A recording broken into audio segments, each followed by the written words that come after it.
Hi everyone. Today we are going to make a simple game scene. We've been making a couple game assets and now we need a scene so we can actually start placing them in. We have crates and barrels, but we're going to start moving more into shrubs and trees and vegetation so we can make more of a dynamic scene for our user to walk through. And the game assets we make after that, we will just continue adding to the scene. So let's get right into it and start making ourselves a simple scene here. Let's get rid of those basic vertices. Let's get a plane here and scale it up so we have a lot to work with here. Let's tab back out and add a subdivision surface modifier. And we don't want it to circle up like that, so click simple instead of Catmull Clark. And bump it up to 6 subdivisions and apply that, and that'll give us enough vertices to work with. Now, what I'm thinking for the scene here is we'll have kind of a waterfall off in this direction, and we'll kind of just make a little meandering stream, and that little stream will come across and we'll have a bridge going across it. We'll have the little path for our player to come across into a little hidden area where we can have kind of like a treasure chest or something, but we'll also have a bit of a mountainous wall here as a backdrop. So to get started, let's grab the lasso tool. You can grab that by coming up here and clicking there, or you can press Shift Space L if you want the keyboard shortcuts. And so let's start off by making ourselves a little area for the waterfall and just kind of come up along here to grab our mountain edge. And that gave us all those vertices. And let's do some proportional editing and move this up pretty high here. If you scroll with the mouse wheel, you grab more vertices. And actually, I think I'm going to escape out. I think I have my wall a little too wide. So let's actually press Control minus to back up one vertice around the whole edge. And then if we go up, we don't have too thick of a mountain wall up there, so we leave more vertices for us to do other stuff with. There we go. I think that's plenty tall enough.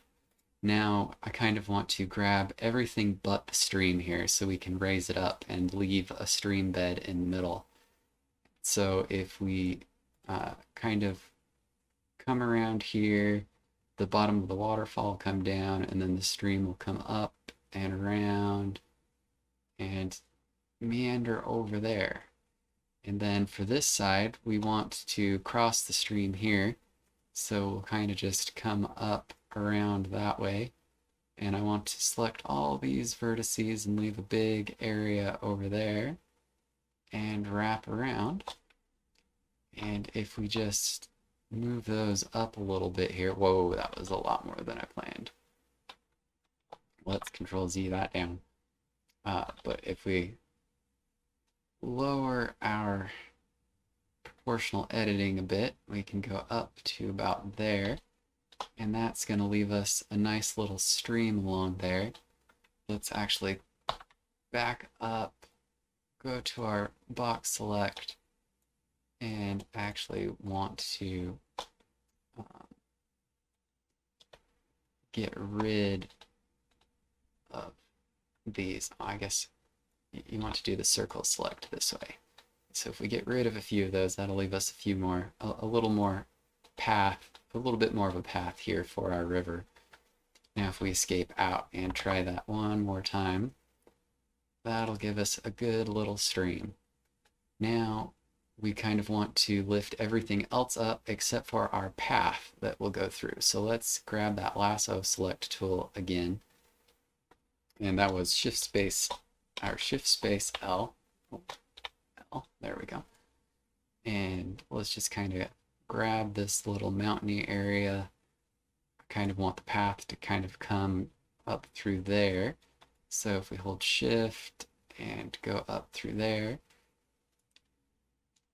and circle around right here, we kind of want the path to go in, And we want a nice big area back here to do stuff in. And so we'll kind of grab this little ledge here and circle all the way back around. And once again, we'll grab this to get rid of some of these upper edge vertices because we don't really need to be moving the mountain more.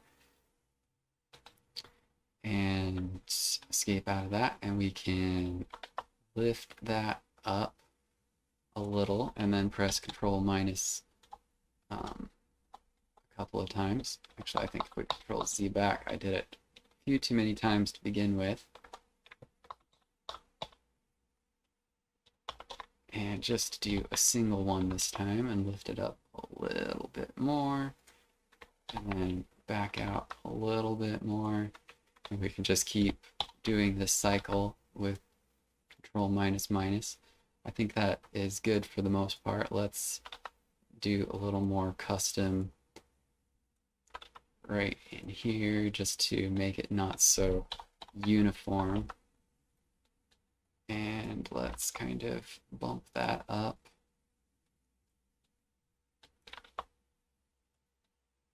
And I think that will suit our needs just fine.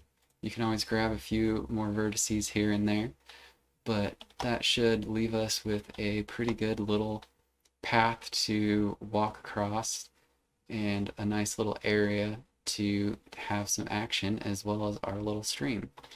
So before we get too far here, we have a lot more vertices than we actually need. So we're going to add another modifier, and this one's called Decimate.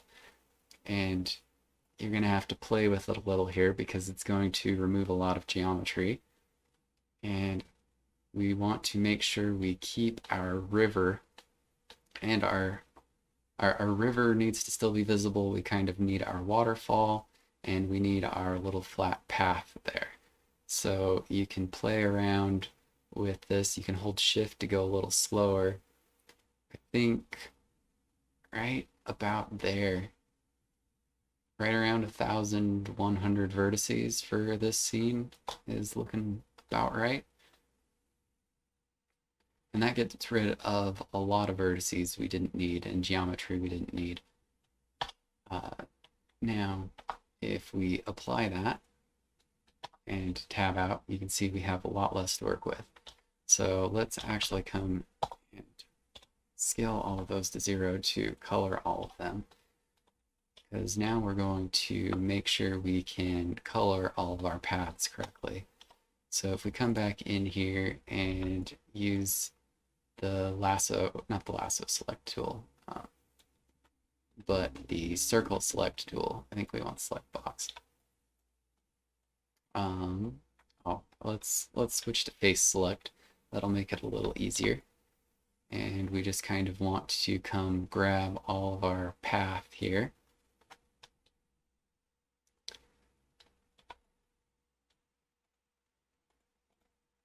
It's okay to grab up on the edge when we're getting close to the water there, just because we kind of want the water to rise up, or the sandy color to rise up out of the water a little bit. So let's just kind of follow the stream here. Probably don't want it going that high up on the wall.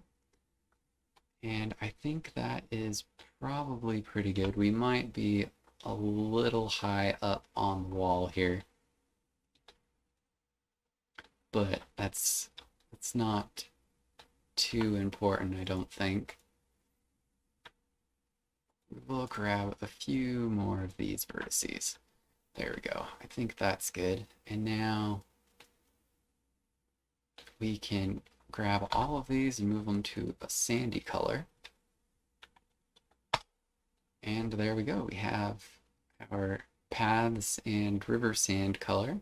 So let's go ahead and add some water so we can see where the water can go up to. So we'll add a plane and scale it up a whole bunch to cover all of the water area. Come over and add a material and lift that up so we get some good water. Let's scale it out just a little bit more. There we go. So we don't want it to go too high because it'll start covering our path, but we don't want it to be too low because then we won't really have a stream. I think that is pretty good.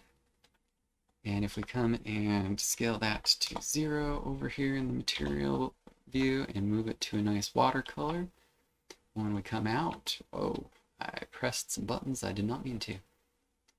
Let's go back to the top view there. And there we go. We have a nice path. We have a nice stream.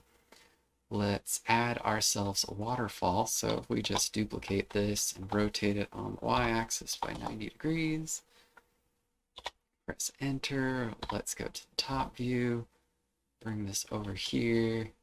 We want to scale it on the y-axis down. And we want to rotate it on the y-axis a little bit here, just so we kind of cover the waterfall. Let's grab these vertices and move them down. We don't want the proportional editing anymore, but if you press GG, you can follow the line right back up. And then we can kind of go out to angle off into the water there. And then just on the top here, we're going to actually scale down a little bit and extend back.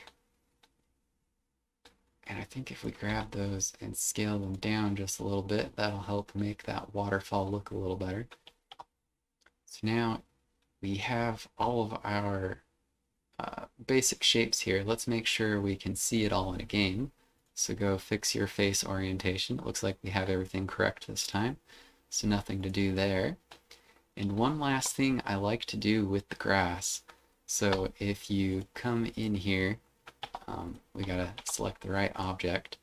And if we go to face select mode and press L, you notice it grabbed all of the green. Before I was working in another file and had selected this, but normally it's set to normal and that would select all of the faces. But if you select UVs, it'll use the UVs we have over here. And so you can select all the faces that are like that. And something I like to do here is press I to inset. And so we go back just a little bit and then raise it up. And that'll give us a little bit of a difference between that grassy texture and the sand. So the grass is kind of bumping up a little. And I really like that feature because it makes it real easy to grab everything like that.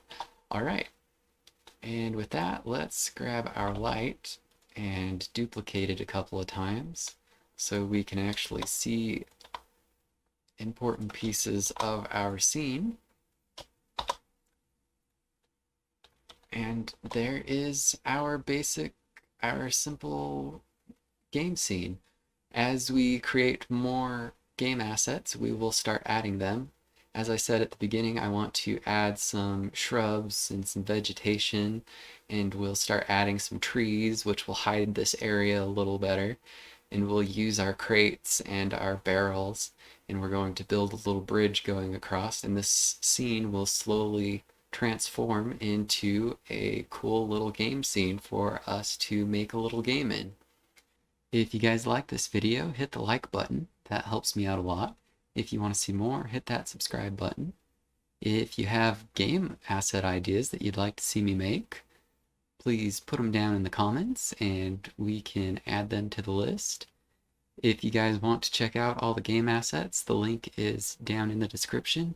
They're all up on my GitHub and you can access them anytime you'd like. And with that, you guys have a wonderful day.